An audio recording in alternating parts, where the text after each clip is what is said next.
Hey Hi guys! Welcome back. So we've finished season 1, episode 10. Did. Thanks for being with us through that whole journey. Yes. All the ups and downs. Yeah. I'm excited to see what's going to happen next with the dragons and Khaleesi. Yeah. And unfortunately, Ned's not going to be joining along for the rest of this journey. Yeah.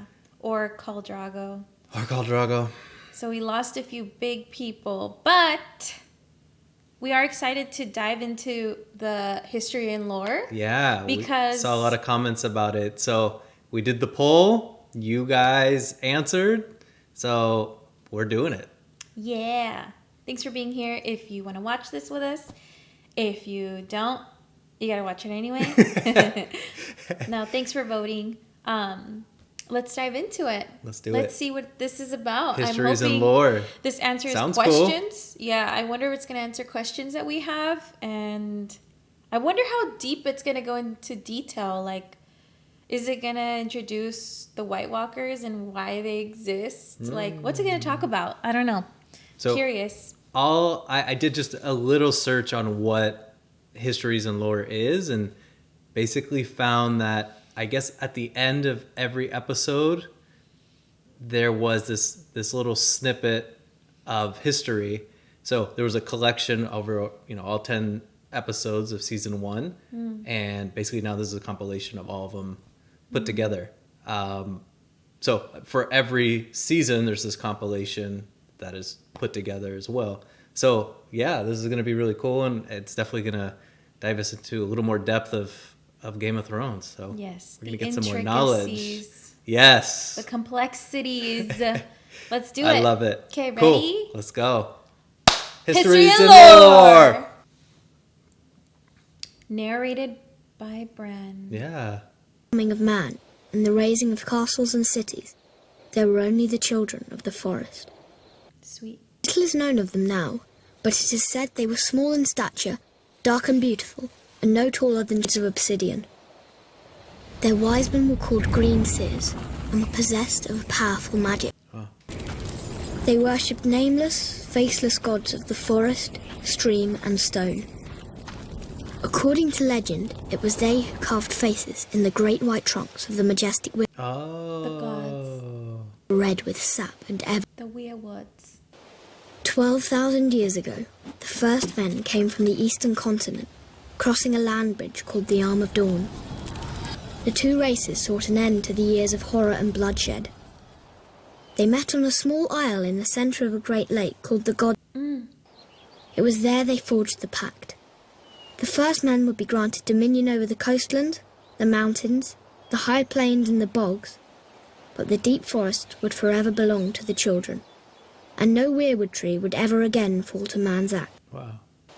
To seal the pact before the gods, the children carved a face in every weirwood tree on the island, which came to be known as the Isle of Faces. But the pact could not withstand the coming of the Andals, a race of tall, fair-haired warriors. They attacked with fire and weapons of steel, slaughtering the children of the forest, Whoa. burning out their weirwood grove. Can I say that I really like these drawings? Yeah, this is really cool. It's really cool. It's honestly, it's kind of like moving really fast too. So I'm trying to keep up, like, Yeah. with what it's saying. But I get it so far. The weirwoods, they were drawn by the Children of the children Forest. of the forest. Which is what we've seen Yeah. in the episodes when they go and Yeah. take their oaths. That's crazy. That's really cool. cool. Yeah, I really I like like this vibe too, like you're saying. Like, Yeah. Hacking away at the faces of the old gods and spreading their own religion through the land. Centuries of war followed, and the Andals conquered every kingdom in Westeros, save one, the North. The kings of winter were able to withstand the Andal invasion, and descendants of the first men dwell there to this day and continue to worship the old gods. To the children of the forest, those who survived the slaughter were said to have fled far north and have not been seen again. Most assume they're long dead, and some don't believe they ever existed. They live on only through song and legend, and in the faces of the weirwood trees. And that looks like it was bleeding too. Yeah. Like, you know how they look like they're bleeding? Yeah. He had 7 kingdoms to contend with. The kingdom of the north. So I have a question. That must have been like for episode 1. Yeah. Because the children, remember episode 1 started with like a child? I don't know if you remember episode 1, but it was like a child and like they had like a weird face. Like they looked like blue eyes and they were like frozen kind of. And she was a girl and her hair was long. It was like first season. Oh, like yeah. first like scene of season 1. Yeah. That makes sense. And that was before all that whole slaughtering happened. Yeah. So I thought those were like White Walkers now that we've learned. It seems like. But yeah. interesting. Yeah. Cool. Okay, so this one must be maybe episode 2? Yeah. The Okay. kingdom of the rock. The kingdom of the reach. The Stormlands. And Dawn. These regions had been established by the first men thousands of years before, in the Age of Heroes. One hero of this fabled age was Bran the Builder. Bran raised the wall and built the stronghold of Winterfell, establishing House Stark and reigning as the king in the north. Other legends tell of the Grey King in the Iron Islands. Grey King took a mermaid to wife and defeated Naga, the first sea dragon. House Greyjoy of Pike, the current Sea dragon. claimed to descend from him. House Casterly ruled Westerlands from their mighty seat of Casterly Rock. But their lands and power were Greyjoy is the guy that's been helping Ned's son, go to war, but he's been the kind of like the prisoner of war. So that's like his ancestry. Whoa. Yeah. Cool. That is crazy. dwindled from them by the legendary trickster Lan the Clever. The noble house of Lannister is said to have descended from him. The virgin Lannister, trickster. He looked evil. founder, known as Garth Greenhand, wore a crown of flowers and vines. He ruled from Highgarden as the first king of the Reach and was said to have made the land bloom to a mortal life. Enraged, her parents called upon the winds and waters, destroying Darren's Bayside Keep and wiping out his wedding guests. Darren had war on the gods and rebuilt his keep, which was also destroyed. 4 more castles. This is really like painting a picture of more of a mythical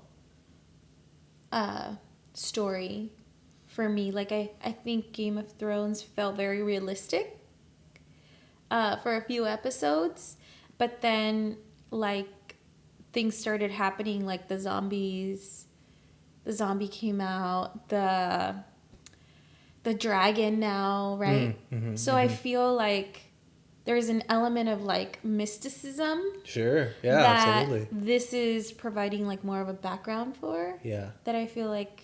A lot of depth to it. Yeah. Which now I understand more of it. Like I feel like you don't really get that sense so much in maybe like the first 7 episodes. Like there's no magic happening or whatever. Or like mysticism. Mm-hmm. Yeah. But now kind of hearing like the gods of the wind right. and the water. And then like the fact that she became mortal. Mm-hmm. So that means she was immortal before. Right.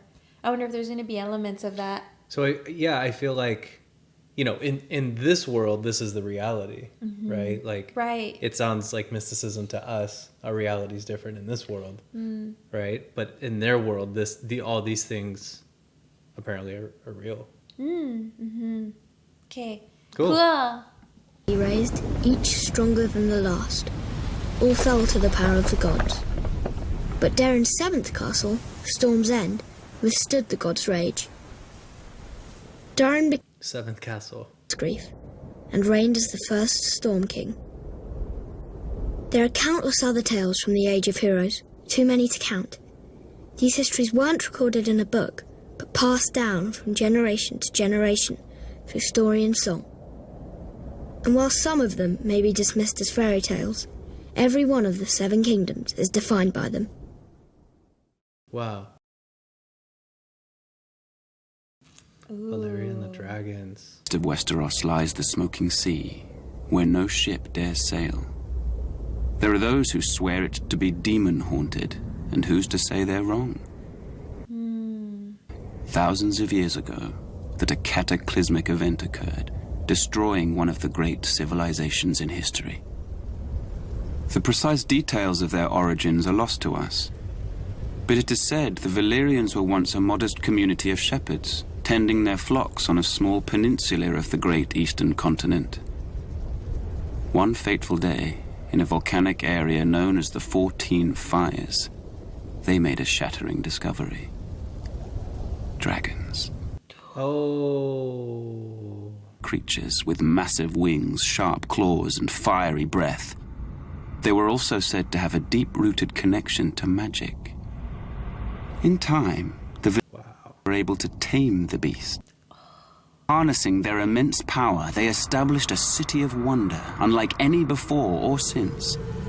They became skilled at sorcery and metallurgy, creating uncommon weapons of spell-forged steel. These weapons, astride their dragons, the Valyrians conquered the surrounding lands and slowly expanded west. Wow. At the time, the Giscari Empire dominated much of the great eastern continent and tried to stop Valyria's expansion. The Giscari legions attacked the Valyrians 5 times, but could never defeat them.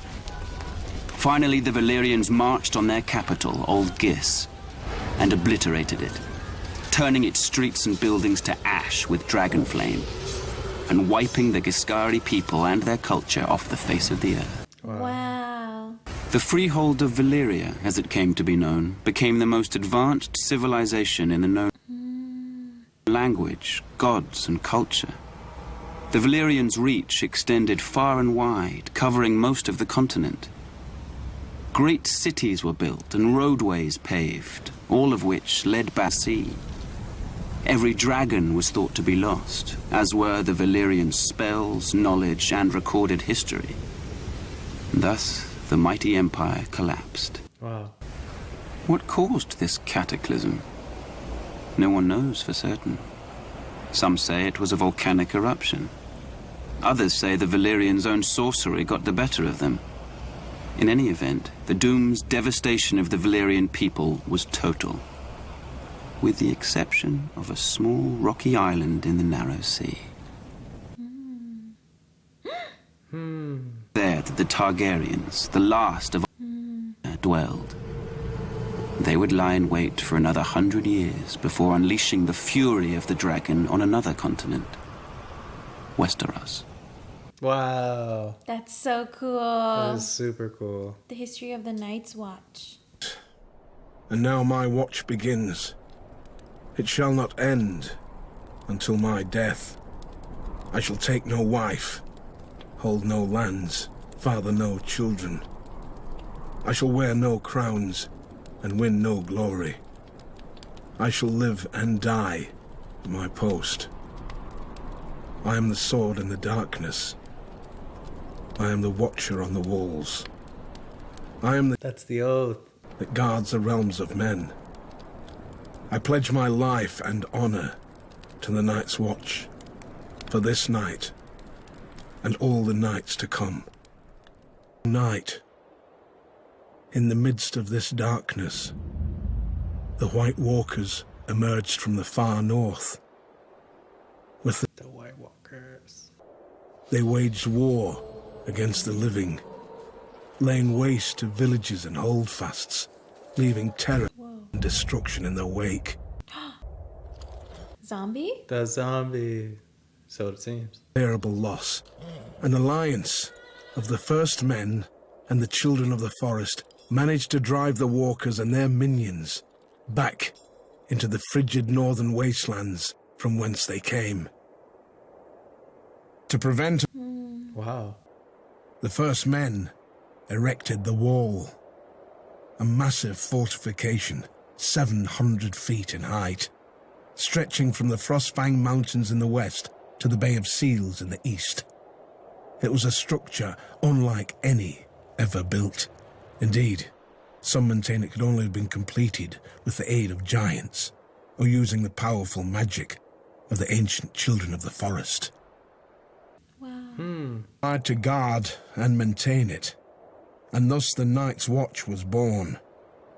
A sworn brotherhood, tasked with defending the realms of men against the dark forces that lay beyond. Upon taking his vows, a brother of the Night's Watch serves for life. It is a life of hardship and great sacrifice, so the oath must not be taken lightly. The punishment for desertion is death. And we saw that in the beginning where Ned decapitated the guys that ran away. Yeah. Or the guy that ran away. Wow. He ran away from the Night Watch. Remember, it's like just full That circle. makes sense. So This is such a complex story. Wow. yeah. Divided into 3 vital branches: the Rangers, the Builders, and the Stewards. While Yeah. Black Brothers are expected to take up steel should the need arise, the Rangers are the true warriors of the Watch. The Rangers. And that's where we saw John was split into like everybody, including John, was split into different groups. At the end, John was the steward Right. Well, yeah, and then before he left. yeah, exactly. Come and gone, and although the White Walkers have yet to return, another threat has emerged. Barbarians known as wildlings. The Rangers are charged with defending the realm against these lawless savages. The Builders are carpenters, masons, miners, and woodsmen, tasked with maintaining the wall, as well as its various keeps, towers, and structures, which have fallen into disrepair over the years. Actually, really quick, wildlings. Tyrion came across those like forest clans. I wonder if they're kind of like wildlings, or that group, that small group that was gonna attack Bran, or kind of they did attack Bran, and then his brother and Greyjoy killed them.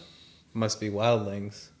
Yeah, or I wonder if they're like 2 separate kind. Like maybe there's, like Well, definitely, like they seem like something different else. types of clans, but yeah, Yeah. kind of on the fringes that live in the forest and have their own. And this also kind of confirms that we have yet to see the White Walkers. Yeah, Like we haven't seen them yet. we've Like, seen they keep their saying they're their coming. dirty work, but haven't actually seen them. Yeah, And we saw their dirty work like later, Yeah. like if the zombie Well, person is. we saw it straight up actually in the Oh, at first the episode, the beginning. very first scenes. Yes, but we didn't see who they were. We No, just saw we what didn't they see them. did. Just their work, yeah. Okay. Yeah. What, you gonna say something? Stewards serve as cooks, butchers, and hunters. They tend to the horses and messenger ravens, sew clothing, gather firewood, and bring supplies up from the south. The Night's Watch is a diverse group. Proud volunteers from noble houses stand side by side with petty thieves conscripted from dungeons. Class distinctions are left behind, as are past misdeeds. A man gets what he earns. So everybody's leveled out. Only as gutter snipe can rise up in rank if he proves himself worthy. For thousands of years, the brothers of the Night's Watch have stood their lonely vigil. We are the watchers on the wall. We are the shields that guard the realms of men. That also explains why Sam is there too. You know how Sam seemed kind of like a random person to have ended up there with John. Yeah. Yeah. Well, he was kind of disowned by his father. Yeah. And then actually some of the other guys there too. Remember, they were all just like They a all kind of bunch shared of their misfits, stories and a little bit. Yeah. they all got there for Cool. different reasons.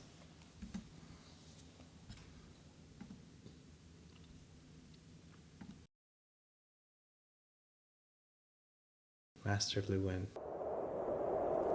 Joining the Night's Watch, or taking the Black, is a singular honour for any northerner. For it was in the north, some 8,000 years ago, that the first man drove back the White Walkers, erected the quality of the realm.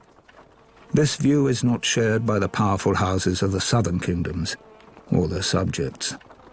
Most regard the Watch as a misguided, obsolete order made up of useless outcasts. Admittedly, Wow. Night's Watch is a shadow of its former glory. Their numbers have dwindled to less than 1,000. Of the 19 castles along the wall, only 3 are functional. The Shadow Tower, Castle Black, and East Watch by the Sea.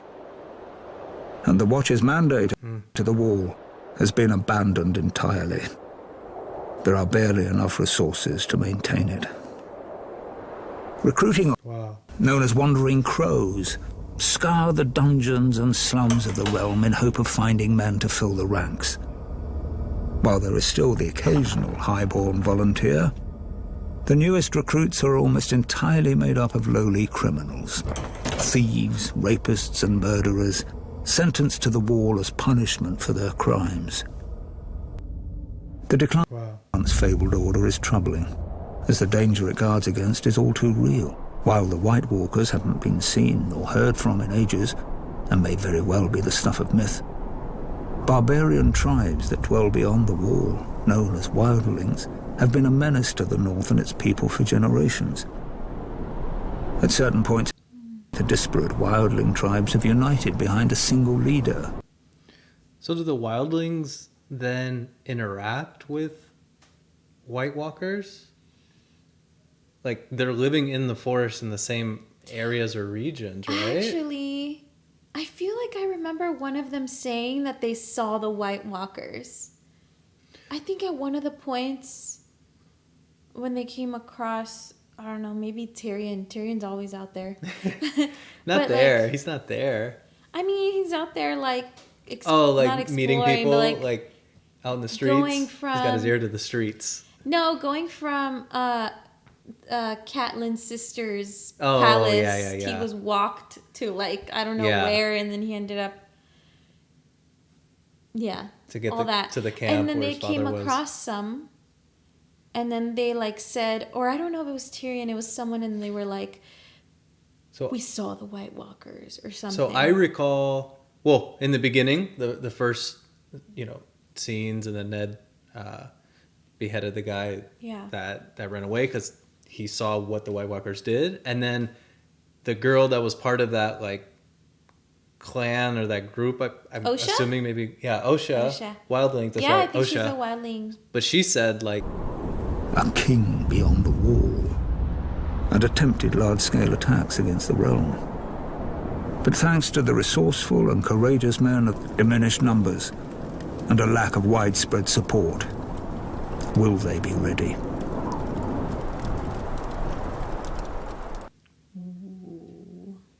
wow, that's like the perfect timing for the White Walkers to invade.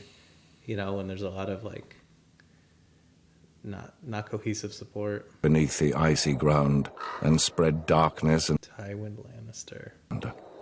astride their monstrous spiders flanked by Demons now. wreaked havoc on the innocent, slaughtering thousands.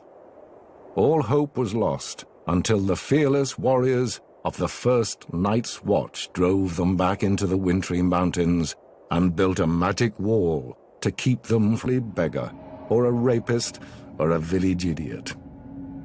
As for the few high-born watchmen, they either fought on the losing side of a war or were disowned by their parents for one reason or another.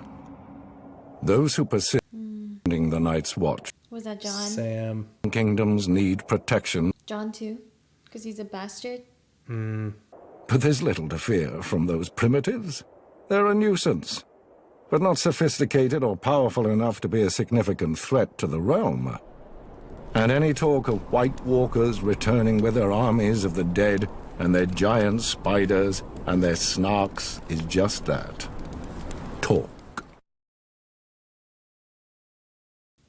You think we'll see some giant spiders? Yeah, I think we're gonna see White Walkers. Shit, and They're demons? talking about it already. There's like everything. There's like mysticism. There's spells like magic. There's demons. There's White Walkers. There's dragons. Yeah. This is cool. I mean, it's like a lot of stuff going on. I love it. I love it. Super entertaining. It's so cool. Bran Stark and Catelyn Tully. The old gods. Was brought to its shores by the Andals some 6,000 years ago. But there are some who still keep to the old way, worshipping the faceless gods of the children of the forest and the first men. The old gods are countless, nameless spirits of nature. In ancient times, the children of the forest carved faces in the trunks of the weirwood trees, which became sacred symbols of their faith. In time, the first men adopted the children's gods as their own. Most castles... I'm glad they're actually like repeating some of the things that they covered already, Yeah. because it's a lot of information. Yes. So it's good to hear it again as we're watching. According to legend, the god of seven revealed itself to the Andals, and the invasion of Westeros followed soon after. The Andals sailed across the sea on ships armed with weapons of steel. Some warriors carved a seven-pointed star into their skin, who represents death.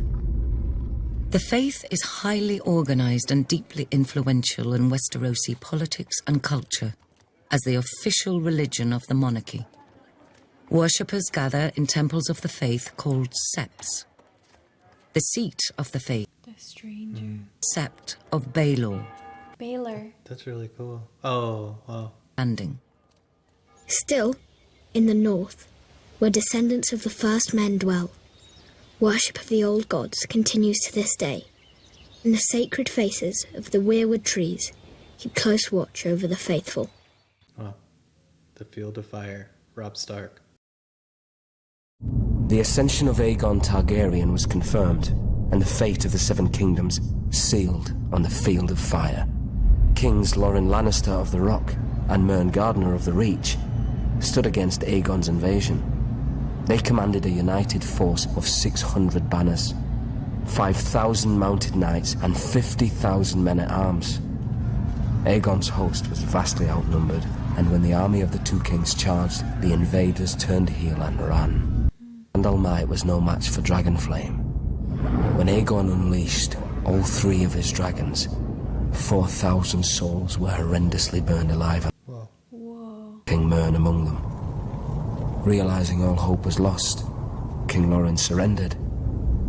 The Starks of Winterfell had no intention of submitting to Targaryen rule.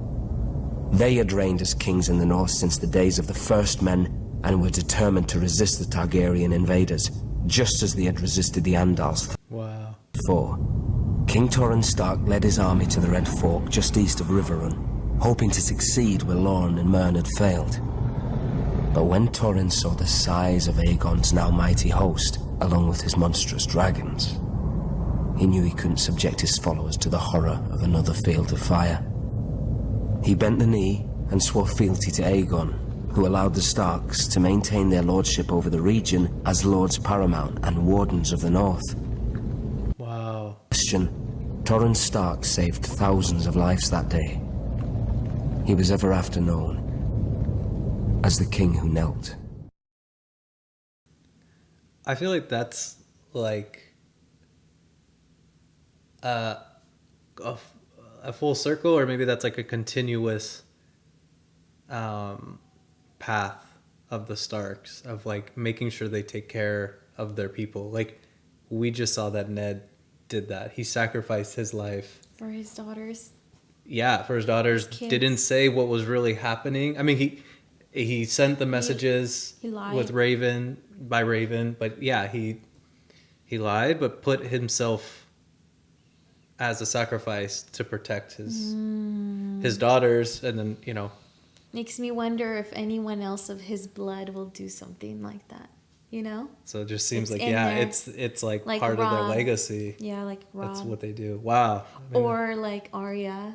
That's his blood. I got questions about Sansa though. I don't know about her. I don't know whose blood she has. uh-oh. Am I Hopefully she right? comes around. Am I right? You're right. Viserys, which he spoke in an earlier part. Days of the Andals were numbered. One by one, their so-called kings were bending the knee or facing the wrath of Aegon Targaryen. Aegon of Old Val- That looks cool. That's really cool.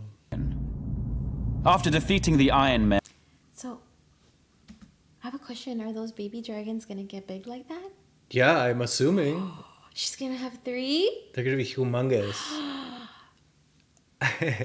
of the Storm Kings, Aegon What are they gonna eat? their sights on other prizes, the gold mines of the Rock and the fertile lands of the Viserys?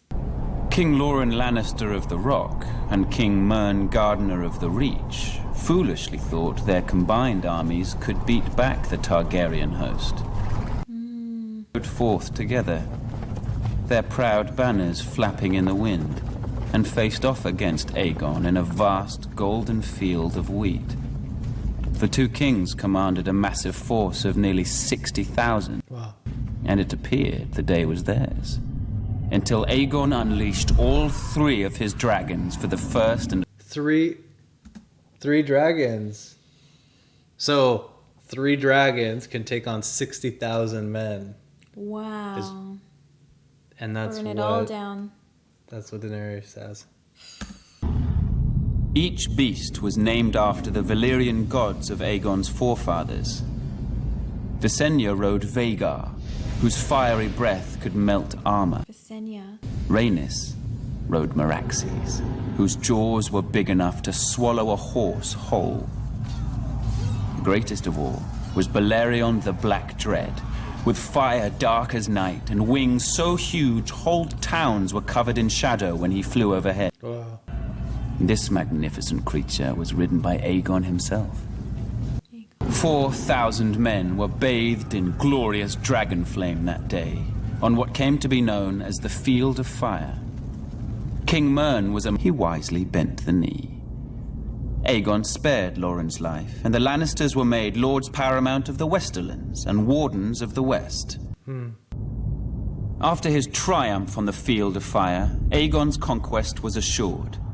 In a short time, the so-called Seven Kingdoms were melted down in the heat of the dragon's flame and transformed into a single realm. Aegon would forever Wow. as Aegon the Conqueror. Wow. That's so interesting.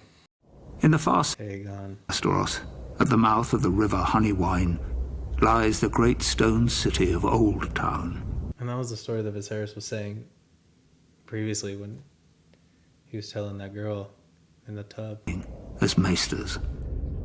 Maesters play an integral role in Westerosi society, serving as scholars, healers, and advisors to the nobility of the Seven Kingdoms.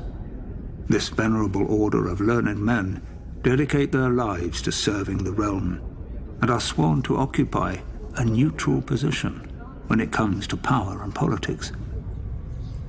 Upon completing his training at the Citadel and taking his vows, a maester renounces his family name and takes a vow of celibacy. He is assigned to a castle or keep, and duty-bound to serve as its counselor and healer, even if control of the castle changes hands. A maester's allegiance is to the realm, not to any one family. His badge of office is a great chain, forged from links of different metals which he wears around his neck. It is a reminder of his role as a servant of the realm. That's the spider. That's the spider. And Littlefinger. Wait, is Littlefinger? I don't think Littlefinger is. I feel like he's kind of like a businessman, has been appointed like an advisor. But I remember Viserys being like, "I serve the realm." Right. Yeah, that's So very interesting. his job is more important than we thought. It's not for him to be a gossip Chismoso, just yeah. gossip lord, but he actually has Spilling the tea. He actually has a job. He does that for fun. That's on the side. Yeah. It's a side gig. His chain with study, and each link represents the mastery of a different kind of learning. For instance, a silver link signifies mastery of the medicinal arts. A golden link represents the study of money and accounting. An iron link indicates knowledge of warcraft. I'm gonna see if he has any of these links. Yeah. I don't know if I've noticed. I know he carries something, I Yeah, think, do in his there. hands from what I remember, but I don't think I've ever really paid attention to like a chain, maybe. I don't know. But we wouldn't know to look for that until learning this. Yeah. We'll be on the lookout now. Ravenry is an especially important skill for a maester, as it is he who breeds, trains, and maintains carrier ravens for the delivery. That's him. I have little birds. There are some maesters who have earned a link forged of Valyrian steel. This signifies knowledge of the higher mysteries, commonly known as magic. Only one maester in 100 link, as this field of study is frowned upon by order. It is possible magic may have existed for a time long ago, but most consider the higher mysteries to be long gone from this world. Service as a maester is a noble calling, one of vital importance to a prosperous realm. It is little wonder there are some who refer to the order as the Knights of the Mind. Mad King Eris. The Mad King. Heard a lot about this king. His erratic and troubling behavior spread throughout the Seven Kingdoms. Lord Rickard Stark continued to serve his king faithfully as Warden of the North. The proud father of 4 children, his daughter Lyanna, was engaged to Robert That's who he loved. Baratheon's end. Centuries of peace between the North Which is and throne ended the day Ned's sister. Prince of Dragonstone abducted Lyanna. Enraged, Brandon Stark rode to King's Landing, demanding the release of his sister and the death of Rhaegar. Aerys arrested him for and called his father to come to the capital to ransom him. When Lord Rickard complied, Aerys, now utterly mad, arrested him. Lord Rickard demanded a trial by combat. Aerys declared fire the champion of House Targaryen and had Lord Rickard suspended from the rafters of the throne room while pyromancers lit a blaze. Wow. As he burned, Brandon was brought into the throne room. A leather cord attached to a strangulation device was wrapped around his neck. Aerys told Brandon his father was a dead man, but there was a chance to save him. A longsword was placed on the floor just out of Brandon's reach, and the more he struggled to reach it, the more the cord tightened around his. Wow. Brandon Stark strangled himself trying to free his father, who was roasted in his own honor. The entire court stood and watched this atrocity take place.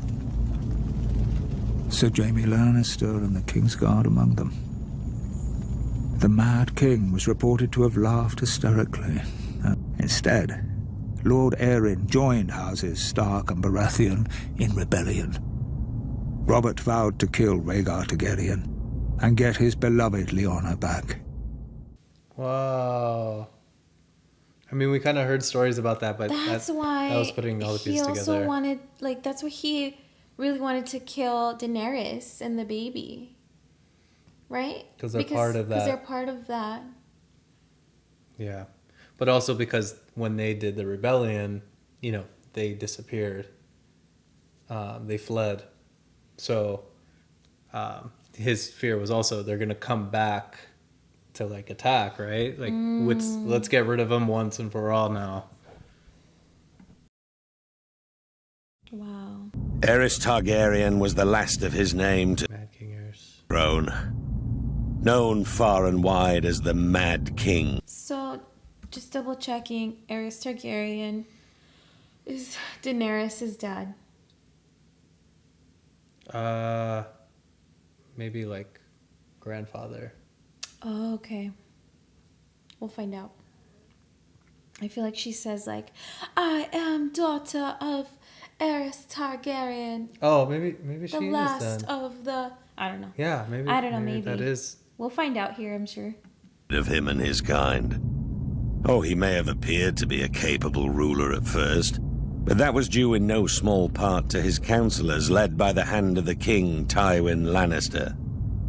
There may have been years of peace during Aerys's reign, but it was Tywin who was really running the country as Aerys spiraled further and further into insanity. The dragon spawn were famous for losing their minds. It was the price they paid for centuries of keeping the bloodlines pure. Aerys more than happily continued the noble sister-fucking tradition of his forefathers. As the years passed, Aerys's behavior became increasingly erratic.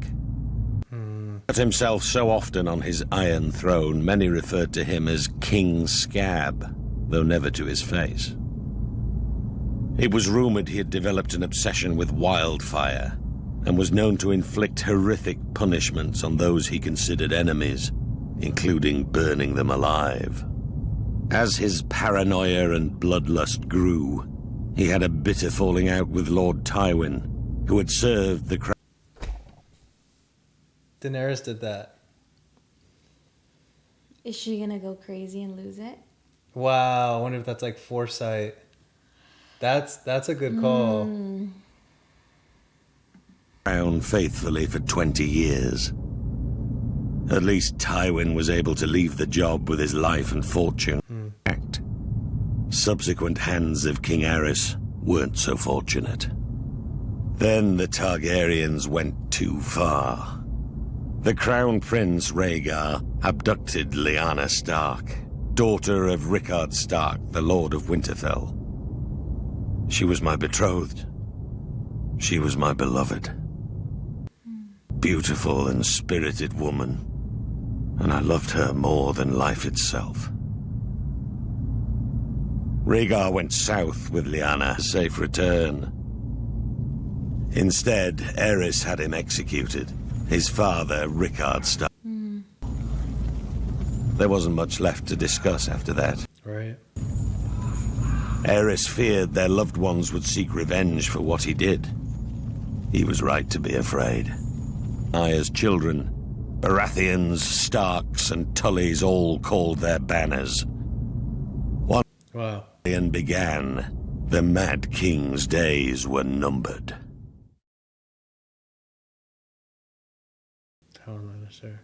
It's a lot to the Mad King. Aerys Targaryen's behavior grew more and more erratic.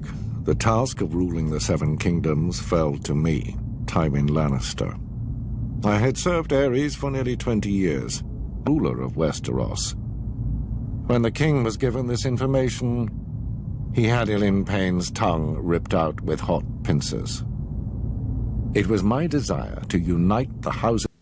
That was the same thing that Joffrey had done to that musician. It was the same punishment. And that, I mean, it's not, I don't know if it's related, but Khal Drogo also ripped out the tongue and larynx. Oh, actually, I think that guy was still alive in the castle when they were talking about the punishment. Oh. And that must be him. Wow. Dang. Wow. Of Lannister and Targaryen through marriage. My daughter Cersei would marry Aerys' eldest son, Prince Rhaegar. Such a union made perfect sense for all parties. However, Aerys' senses had begun to leave him quite some time earlier. Instead of the royal family with its most loyal and powerful ally, Aerys chose instead to insult my family, indicating that such a match than ours, but it is a lifetime appointment that forces him to renounce all family holdings. This creates difficulty in naming an heir to Casterly Rock. But Aerys knew all that. I had grown tired of the king's constant provocation. Thus, I resigned. Around him, he wouldn't allow blades in his presence, save for those of his king's guard. Alas, that proved to be his undoing.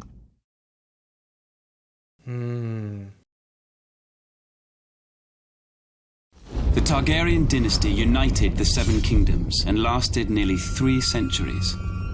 It was a dynasty forged in fire, sealed in blood, and destroyed by rebellion. The Targaryens are blood of the dragon, descended from Visenya and Rhaenys at his side. To keep the bloodlines pure, Aegon continued the custom of his Valyrian ancestors and took both of his sisters to wife. Together, they came ashore on the eastern coast of Westeros. Their blazon, a dragon with 3 heads, representing Aegon and his sister wives. Their words, fire and blood. While their host was small in comparison to the armies of Westeros that awaited them, Aegon and his sisters had a secret weapon. The last of the dragons. He which eventually bowed to Targaryen rule a century later. He had the swords of his enemies melted down by the fiery breath of his dragon, Balerion the Black Dread, and forged into the Iron Throne.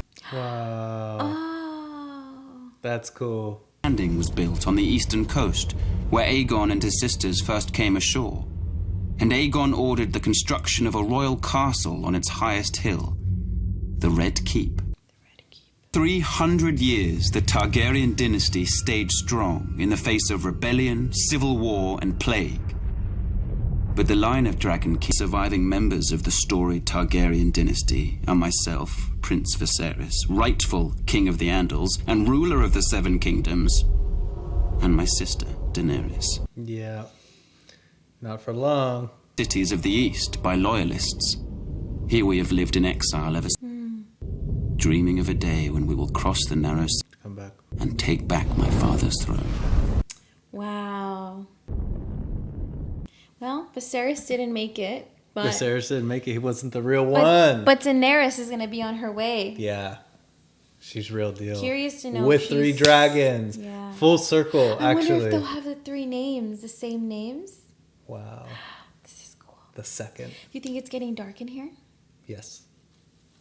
So, light, Yeah. camera, action. Robert's Rebellion. Rebellion.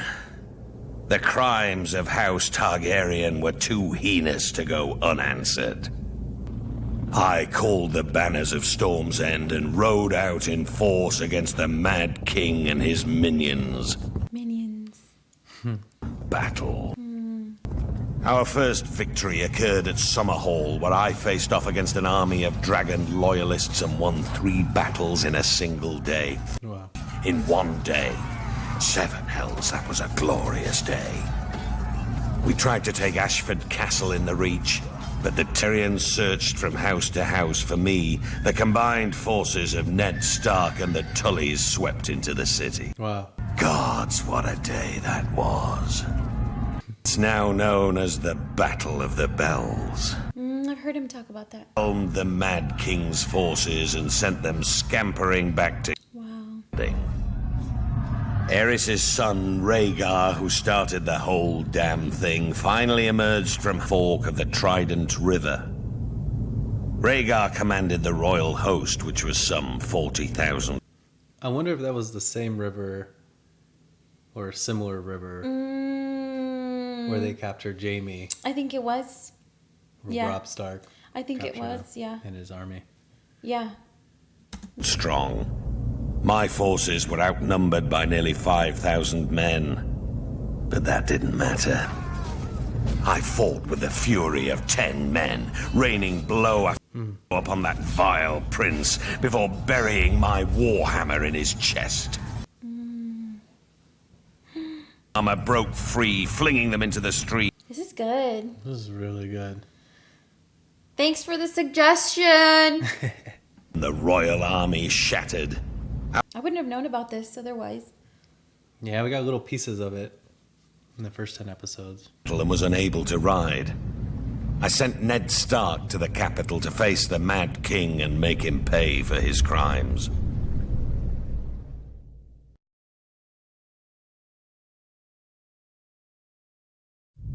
The Targaryens, blood of the dragon, and the last of old Valyria, were loved by their subjects. Admired far and wide as the great It's just really interesting to get all these different sides of the same story, right? Viserys feels a certain way, the way he talks about it. Robert's talking about it in a certain way.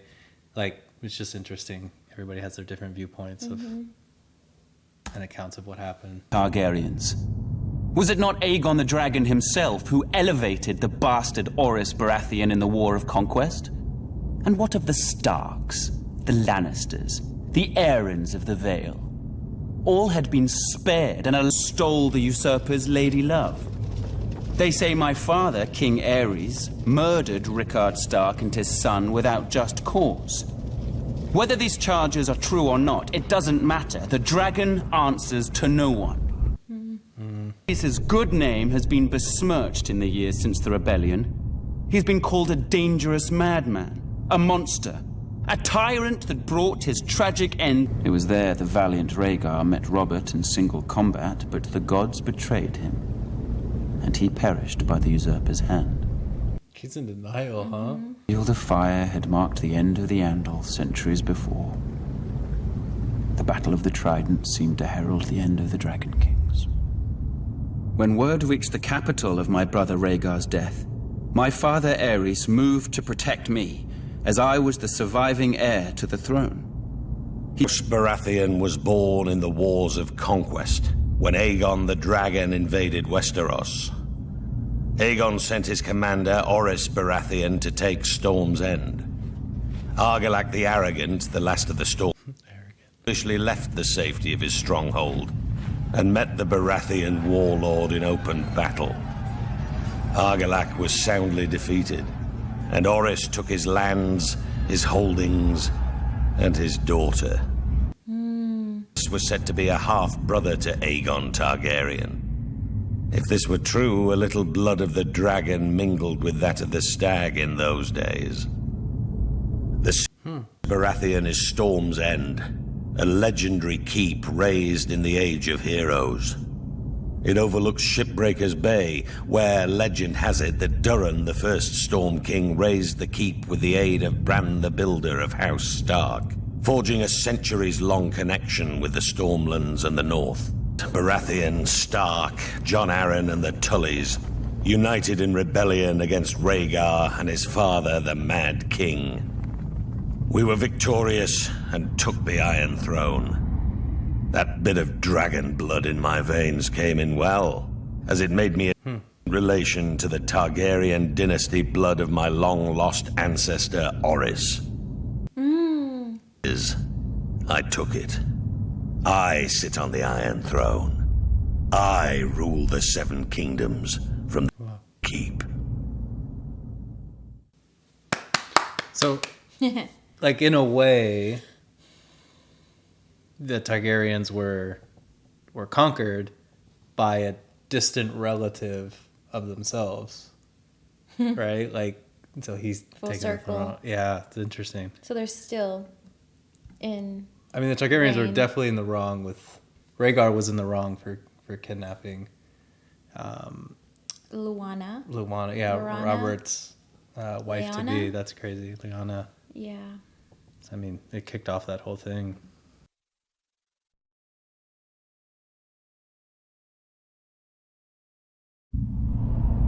Robert Baratheon's victory at the Trident was a turning point for the Iron Throne. While it was clear the gods were smiling on the rebel forces, Aerys Targaryen still held the Red Keep at King's Landing, and that Tywin Lannister, Lord of Casterly Rock, had already sacked the city in Robert's name. Sounds familiar. Ned. Up to this point, ignoring requests for help from both the Crown and the rebels. Now that Robert's eventual victory was assured, it seemed Lord Tywin had finally chosen a side. Lord Eddard was horrified by what he saw when he entered the city. Homes looted and burned, women raped, scores of innocent citizens killed. Disgusted, he led his force up Visenia's Hill to the Red Keep. Upon entering the throne room, he found King in a pool of blood, dead, and of his own sworn Jaime Lannister. Which we heard about. Yeah, that he killed him. The whereabouts of Queen Rhaela. Lord Eddard was informed the Queen and her son Viserys had been spirited away to Dragonstone before the Lannisters arrived. But other members of the royal family were not as fortunate. Elia, Martell of Dorne, who was the wife of Prince Rhaegar, had been raped and murdered by Ser Crigor Clegane on Lord Tywin's orders. Sir Grigor and his young children. When Robert was well enough to reach the capital, Lord Eddard demanded the Lannisters answer for their heinous crimes. Robert refused, and sent him south to relieve the Baratheon stronghold of Storm's End, which This is crazy. forces loyal to the crown. Whatever words passed between the two old friends are known only to them. But Lord Eddard is said to have left King's Landing in anger. Later, when Robert took Tywin Lannister's eldest daughter Cersei as his queen. As for Eddard Stark, he returned to his stronghold of Winterfell, tortured by his sister's death, and the shameful way that Robert had... Wait, I feel like we need to see that really...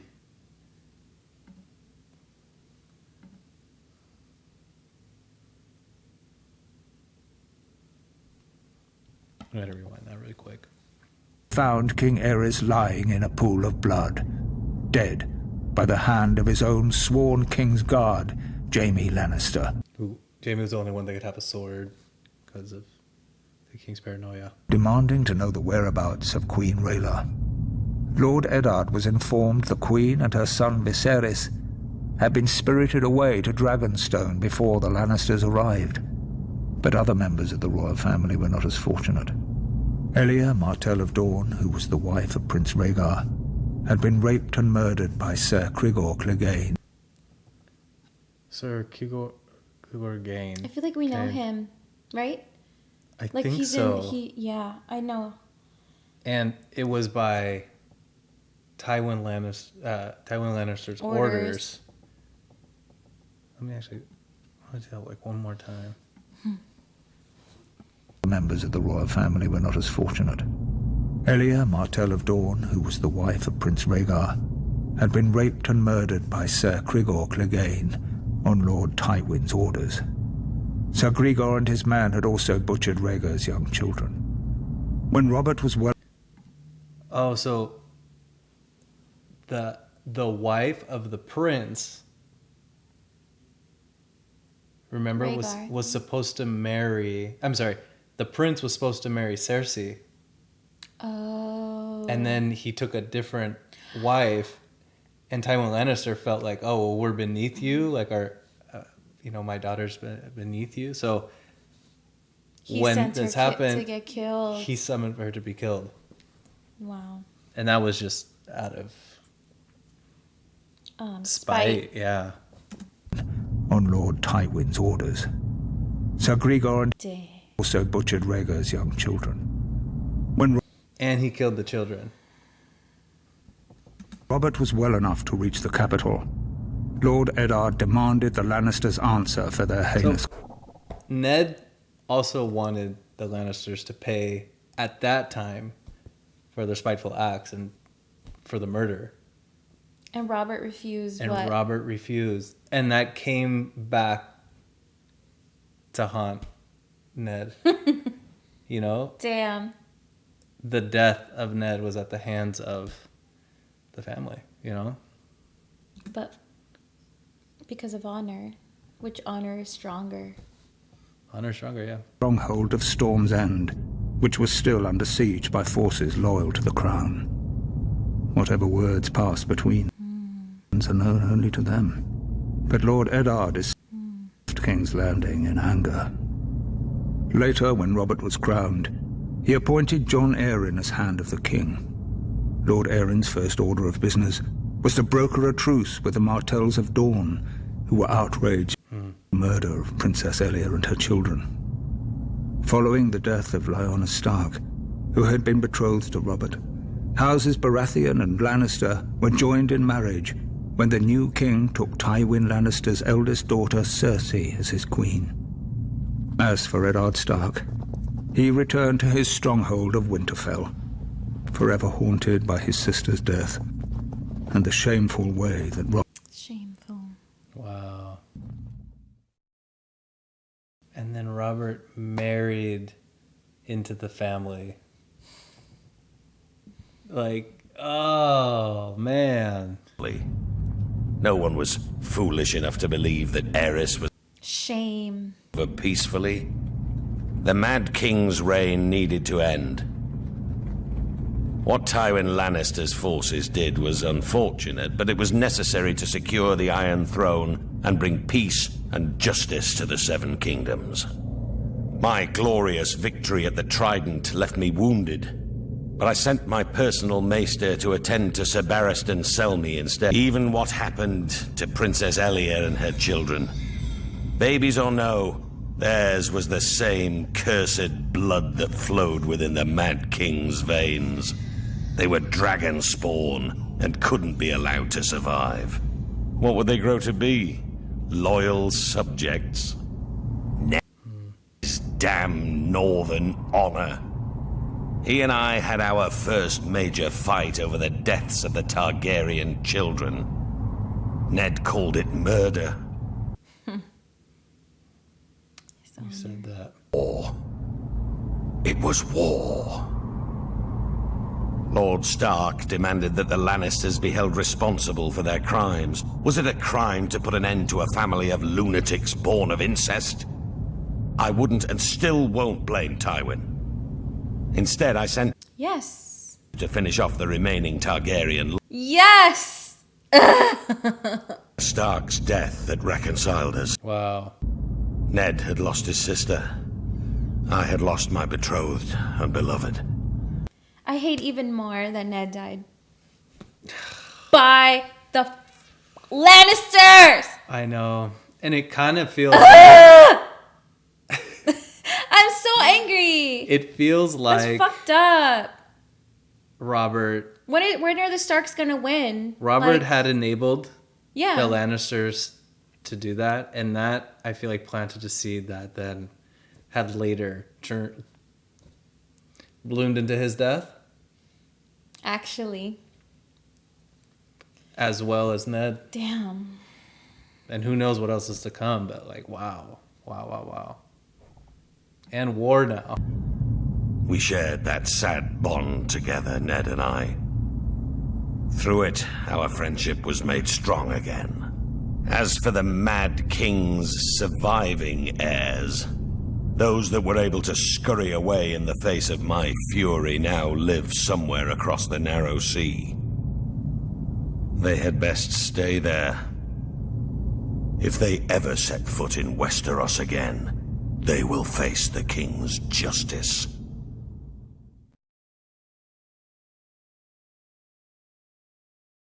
Rhaegar Targaryen lay dead on the banks of the Trident. Which also was something, Robert was very keen on, like, we have to kill them, Yeah. right? Daenerys and Yeah. Viserys. So Ned was also like, just leave them alone, like they're not a threat. Mm-hmm. Which in his deathbed he was like, cancel that. Yeah, But but it it was too stemmed. It stemmed from this. Clearly numbered. Until that moment, it would have been foolish to commit Casterly Rock to either the Crown or the rebellion.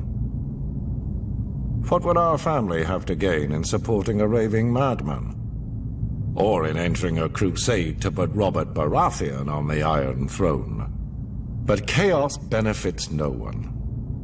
It was time for House Lannister to do what it could to ensure a return of peace and prosperity to the land.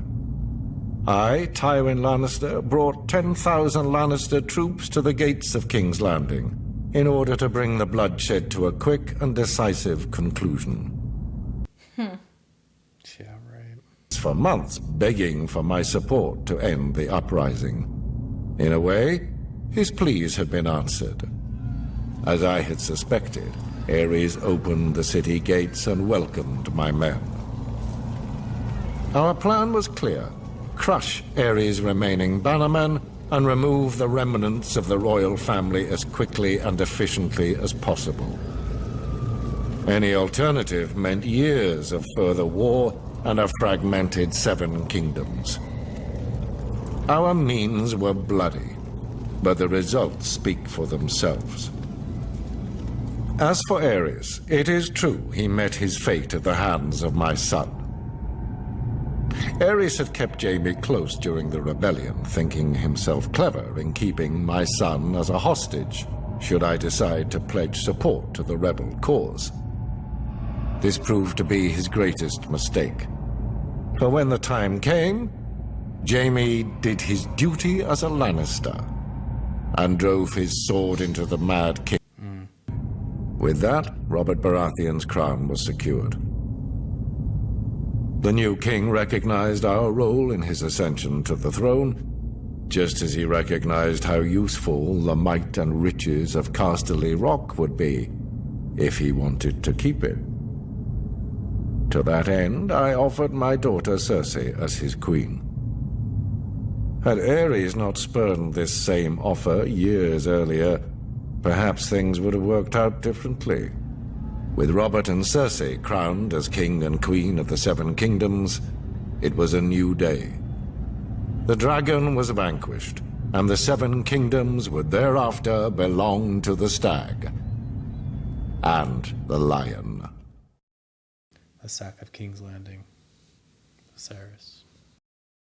The Battle of the Trident may have been an important victory for the usurper, but it was the treachery and barbarism of Tywin Lannister that sealed. Barbarian. King Aerys had ever been a friend to the Lions of the Rock. Aerys graciously brought Tywin to court, making him the youngest hand of the king in history. He gave him power. He gave him respect. He made it possible for Tywin to restore House Lannister to glory. Aerys and Tywin governed side by side for 20 prosperous years. Still, when the usurper called his banners in rebellion, Tywin Lannister ignored his king's pleas for help and stayed holed up in his stronghold of Casterly Rock. In time, my brother, Prince Rhaegar, was dead. The realm was in turmoil, and the usurper's forces were said to be riding for King's Landing. What a glorious sight it must have been when a force of 10,000 Lannister men showed up at the gate of the capital with Lord Tywin at their head, pledging support to his beleaguered king. Aerys opened the gates for his old friend. Instead, Lannister and his men proceeded to plunder and destroy the city that he had called home for...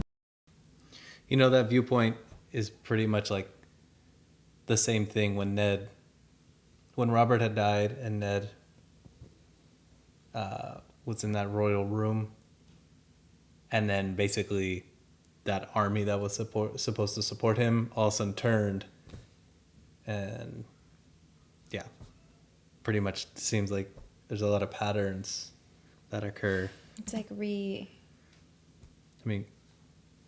by the order of Littlefinger, but...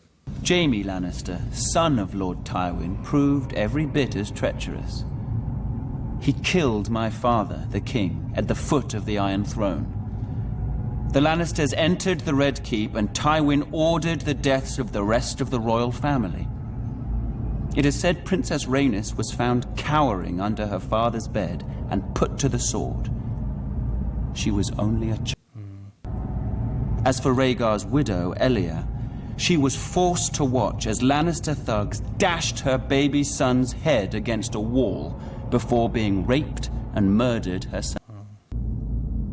As I was the heir to my father's throne, I had been spirited away to Dragonstone with my mother, Queen Rhaela, who was with child. As a raging summer storm battered the island fortress and destroyed the Targaryen fleet as it lay at anchor, my sister, Daenerys, was born. Wow. Queen died giving birth. Now, some 17 years later, the rightful king still lives in exile. But a day of reckoning is coming. I will sail west as Aegon the Dragon did centuries before. I will take back my father's throne with blood and fire. And I will punish the treacherous dogs who sought to destroy my family, and the people shall rejoice. Well, that didn't happen. Good intentions, but... In the snow-capped mountains of the moon, standing high above the rich lands of the Vale, stands the Eyrie. The Eyrie. An impregnable fortress, said to Our homegirl. She's nuts. heroes. It is the stronghold of House Arryn, one of the oldest noble families in Westeros. Their sigil, a soaring falcon over a crescent moon. Their words, as high as honor. The Arryns are direct descendants of the Andal who sailed across the narrow sea and came ashore at the Fingers. According to legend, Sir Artus Arryn, known as the Winged Knight, soared through the sky atop a giant falcon, landing on the peak of the highest mountain where he defeated the Griffin King in battle. It was the Andal's first great victory over the First Men, and Sir Artus was duly rewarded. He was declared King of the Mountain and the Vale, and the region was renamed the Vale of Arryn. 5 years later, Aegon the Conqueror arrived in Westeros. House Arryn bent the knee to Aegon and his dragons, and were allowed to maintain the control of the region as Lords Paramount of the Vale and Wardens of the East. Over the centuries, House Arryn remained loyal to the Targaryen dynasty, until Lord Jon Arryn joined with houses Baratheon and Stark in rebellion against Mad King Aerys. Upon winning the Iron Throne, Robert named Lord Jon Hand of the King, a position he held until his mysterious death. Mysterious death. His murder. By the Lannisters, maybe? Just a guess. House Lannister. Red Sea sits Casterly Rock, ancestral seat of House Lannister. Below it lies Lannisport, one of the great cities of Westeros, a centre for trade, culture, and the great Lannister. Casterly Rock. There are a number of gold and silver mines in the Westerlands, making it the richest region in all of Westeros. One of the most productive mines lies beneath Casterly Rock itself, making House Lannister the wealthiest of... That's why Tyrion's always offering gold. Lannister to finance many endeavors of other noble houses. Even the king from Casterly Rock from time to time. We Lannisters claim our descent from the Andal invaders, and through the female bloodline, Lann the Clever. According to the legend, Lann, using only his wits, won Casterly Rock from the noble House of Casterly during the Age of Heroes. The Lannisters reigned as kings of the Rock Wits. and worked to make it the envy of the rest of the Seven Kingdoms. Our time as kings ended, however, when Aegon Targaryen, otherwise known as Aegon the Conqueror, arrived in Westeros with his army. The last king of the Rock, King Lorin Lannister, joined forces with King Mern Gardner, the king of the Reach. Together, with 60,000 men, they met the Targaryen host in open battle. History tells us that Aegon unleashed all 3 of his dragons, slaughtering 4,000 men at what came to be known as the Field of Fire. King Mern himself was burned alive that day, and House Gardner turned to ash with him. Seeing both the threat and opportunity the Targaryens represented, Lorin wisely surrendered and aided Aegon in his further conquest of Westeros. The Lannisters were thus appointed Lords Paramount of the Westerlands and Wardens of the West, titles we hold to this day. Let us be clear, though. It is neither luck nor favor that makes our house prosper.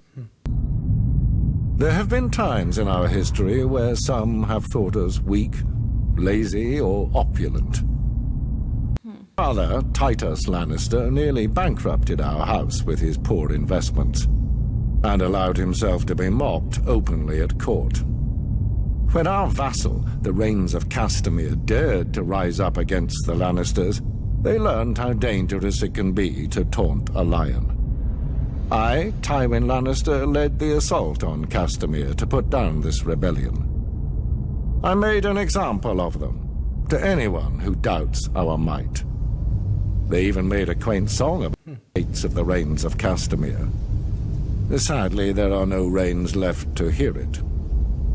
Today, the Golden Lion of Lannister is rightly admired and feared throughout the Seven Kingdoms.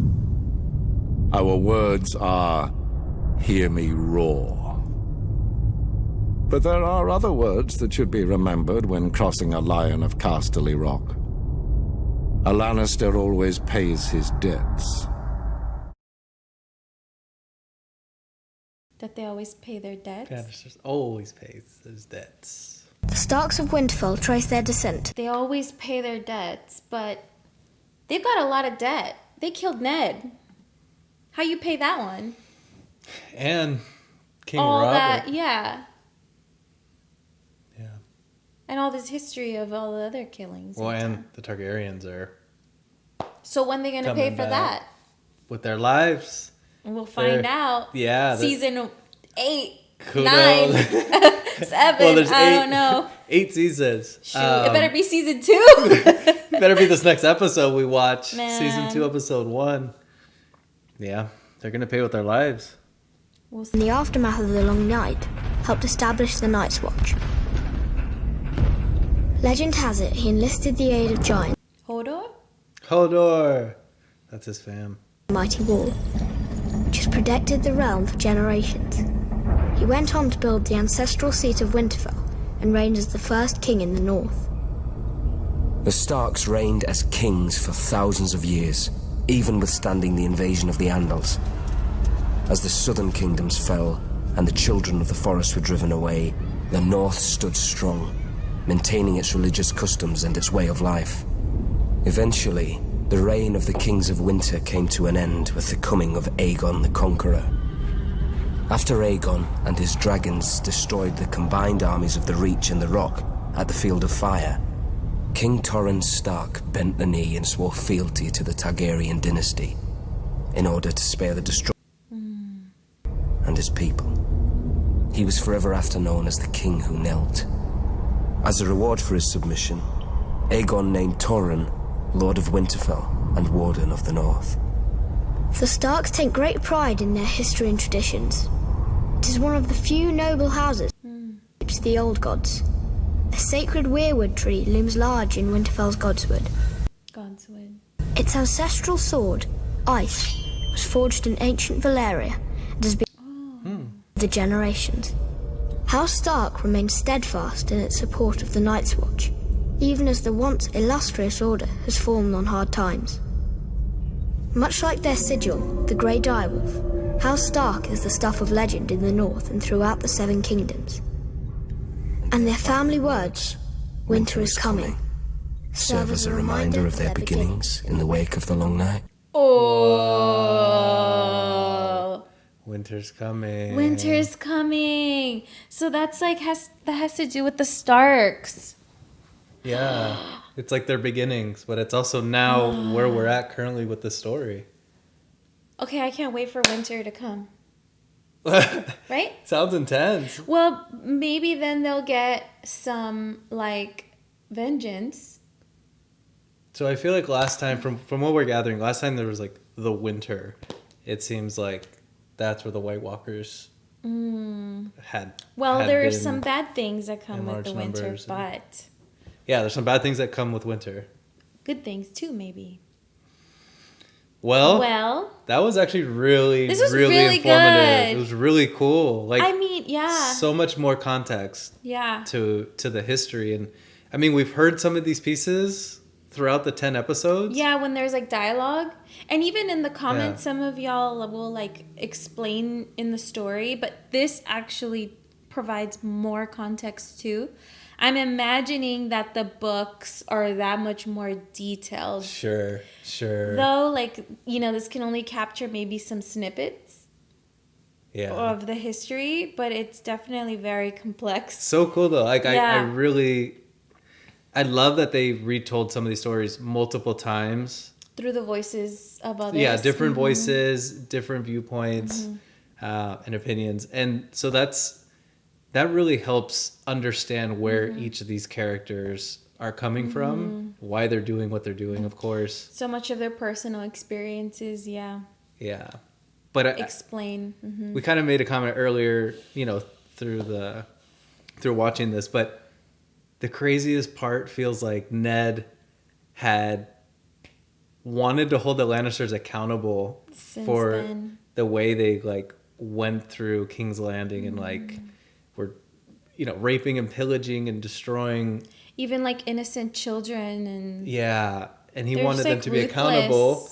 King Robert pretty much like sent Ned off, and he was on board with let's purge the bloodline, the Targaryens, and basically then married Cersei, which ultimately has led to Robert's death and led to Ned's death.